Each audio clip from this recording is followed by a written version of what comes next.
viewers, and welcome to our final Xbox One preview of Project Cars. It's certainly a game that's been requested, a video that's been requested by you all for some time. Unfortunately, it's not been something I've had any real control over, but here we see a bit of the Ford Sierra RS 500 racing around Donington, which was one of the requests as well, giving it that classic touring car feel. Wasn't it Donington where we had that legendary race with Nigel Mansell in it as well years ago, and I think Tiffany Dell knocking him off and Mansell getting all annoyed that they all ganged up on him. It was a brilliant run at the time. I remember Mansell taking the lead. It was just one of the best racing moments ever. But racing around this, a classic circuit, of course, held a few Grand Prix, and of course that legendary lap from Ayrton Senna as well. And you can see some of the different views here running on the Xbox version. Now, this isn't quite complete. There is a patch awaiting to be applied to it, and there's lots of bits and pieces in the game which we can't show you until we actually have the final code. So we can't review this until we have 100% the final version. So instead I thought, well, let's knock a video together so at least you guys can see the sort of radical amount of improvement on it since the early build, which we showed you a while ago, and a video then that was only running at 30 frames. So at least we've got a 60 frames video and build running here as well. So running in the RS 500, it's a tricky car to drive. Braking distances are quite long. It's a little bit slower into the corners than you'd expect at first, so it takes a bit of time getting used to it. A little bit of barging going on there, but it's always to be expected as we race down the hill. And this is quite a tricky corner, I find. You know, I tend to get a lot of understeer in this corner, so you see me going wide a few times there, just needing to modulate my braking points, and sure, with lots of laps that wouldn't be a problem. Again, I've sort of quickly run on the different cars and courses on this version, tried to just give you guys a little look at it, see how it's progressing. Bonnet cam is what I was using for the race at the time. You can see that here, and then you have also this middle of the car camera as well, a bit of what you'd see on TV. It's quite nice as well because it gives you a view out of both sides of the car. You do get a nice wide angle of a view there, and if you can get yourself used to it, it's probably a very handy view to use. So of course you do have a lot in your way, so not as practical. Bonnet cam is always dead handy. Racing through the chicane. Car moves around a lot in chicane. It's actually quite challenging getting your line right, getting on the power neatly. And I was looking here at the clouds. I'd noticed the clouds were changing a little bit as the race had gone on. I'd set some weather to change, and then I completely missed my braking point, which should be slightly wide there, but never mind. Back on the track and moving on. Now, the weather I'd set to go to rain eventually at this point. So it starts off clear, then it goes cloudy, and then the rain will come. But I didn't have the weather sped up with time, so you won't see rain in this video, but it's something we'll look at on future videos. I'm just working my way through the pack, and again noting the feedback on what you guys have been saying in the videos, what you'd like to see. So we still have the wheel video coming for PS4. I'd like to run a video with this with the TX wheel at some point. My TV has unfortunately died on my TX wheel setup, which is a bit of a pain. My old black TV that I used many years ago, many of you have seen many over-the-shoulder videos, has died, and it's a very small element on it which is gone, but unfortunately it's quite terminal, so it's one of those things unless you pay a fortune to fix it. As I come through the chicane again, looking for an opportunity to get past, but unable to this time. Of course, concluded that race. Now I'll be looking at the different cars and circuits as we see a bit of a LMP1 car. What's this? The Marek RP, shall I say? Racing round. I was racing around there, seeing what it was like at Silverstone. And just a little clip of this as I work my way around, getting used to the handling. Let's talk a little bit about the handling. When we talk about that, the handling was a real issue on the early version I was playing. The cars were a real handful. It's improved. I'd still say from a personal standpoint, I find it more sensitive on the Xbox. I do find that I have to, you know, have to be quite tricky in terms of, you know, the car sort of almost oversteering a bit and spinning out. It's a difficult line. So there's definitely going to be a learning curve for people on the different versions, but certainly from a pick up and play point of view, I still find that the PlayStation 4 version with a pad was certainly feeling a little bit more grippy to me. But that's something which I'm sure many of you will analyse in the months and years to come. But certainly at this stage I found that you've got to be really progressive with the triggers. People have asked me about trigger rumble. Again, this is an early version, so I don't know if it's final.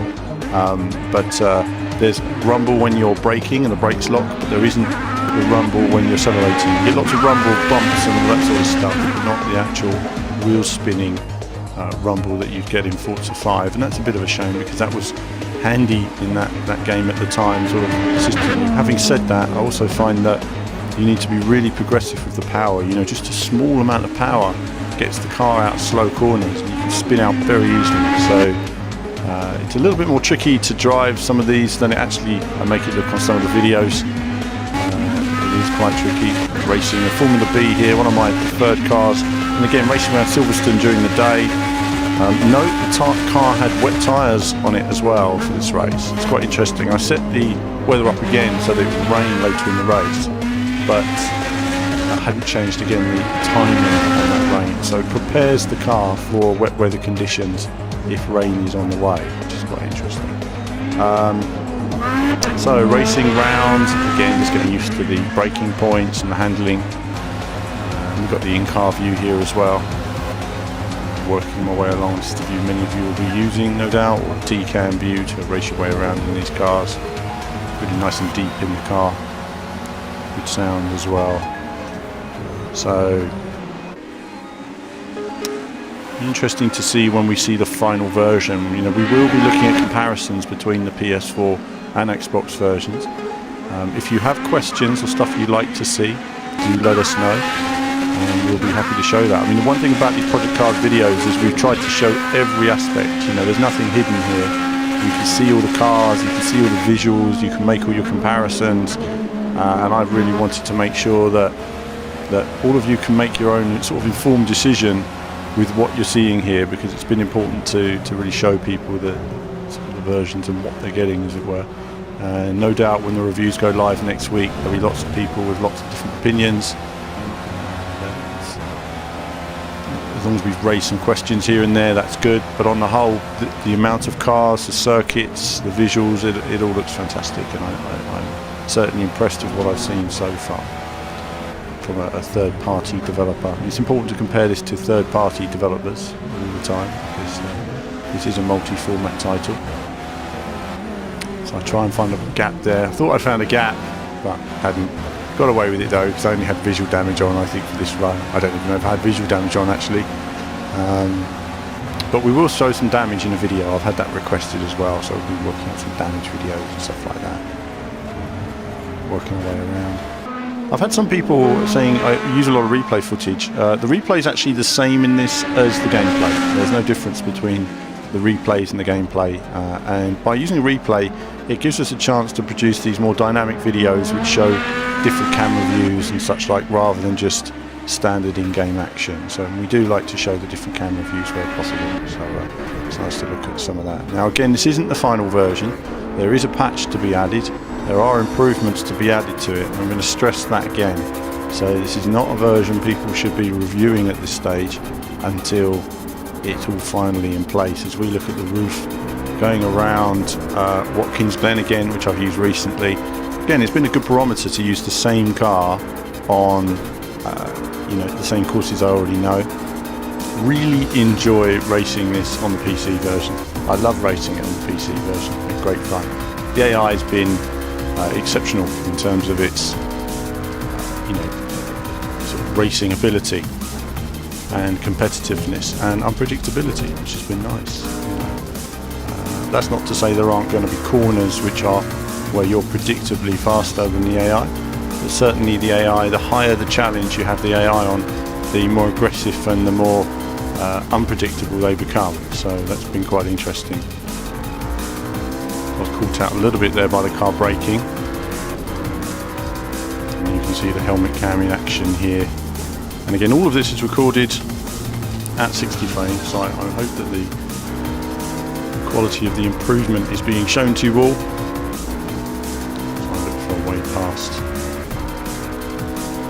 working my way through the field.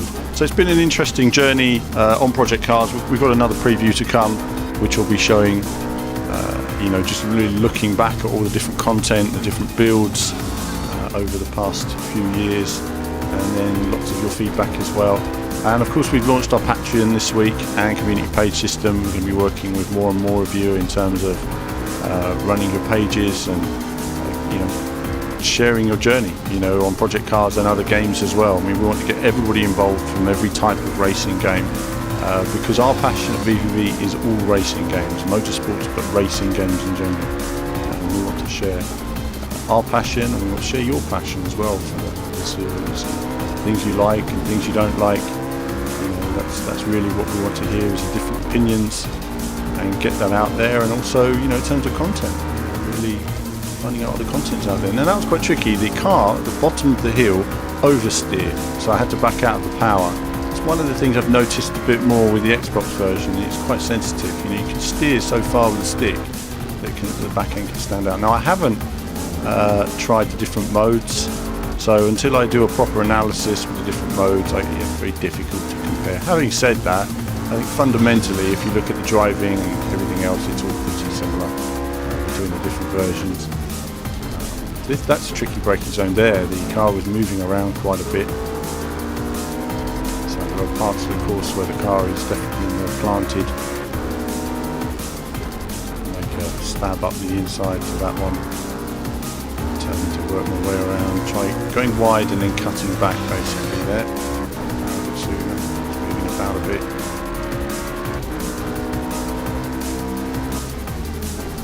So not long now for many of you to play Project Cars. It's certainly been an epic journey along the way. It feels like we've been playing it for years in a way. I mean, we've been playing this course now for 4 years, and it's finally going to be released for all of you to enjoy it.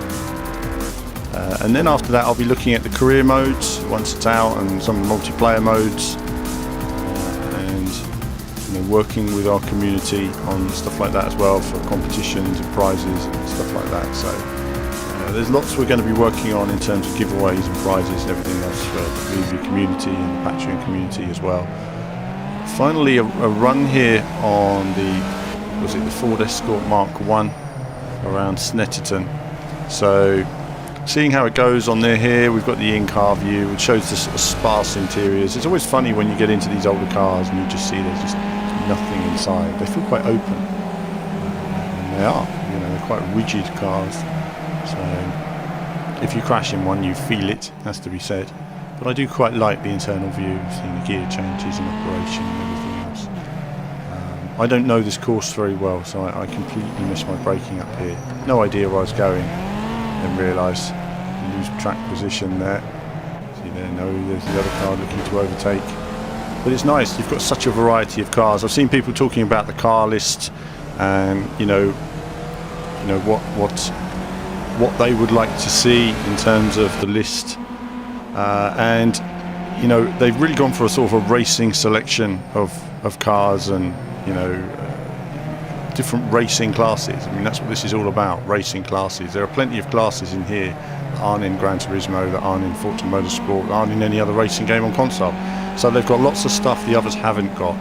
And I think that's an important starting point. We didn't just want the same cars that you've already got in Forza and Gran Turismo. We want different cars and different car classes and different courses. And it's a really good sort of benchmark to start at. Obviously, if games like this are not popular, then you probably won't find many more Sims being released on console. It's just one of those things. In that sense, it's still an important benchmark in terms of how it performs, but it's important that the game matches the quality. And when we look at the different versions, it's important that the versions are of a quality and they're all worth buying. And when we eventually review it, our main review will be conducted on the PS4 version. Martin will be handling that. It won't be out anytime soon because he's going to complete the game first. We don't always review games initially. We take our time to review them. I've always said to my writers, they're under no obligation to rush it out the door. You play through the game, it takes as long as it takes, you learn the nuances of the game, and then you review it. It's as simple as that.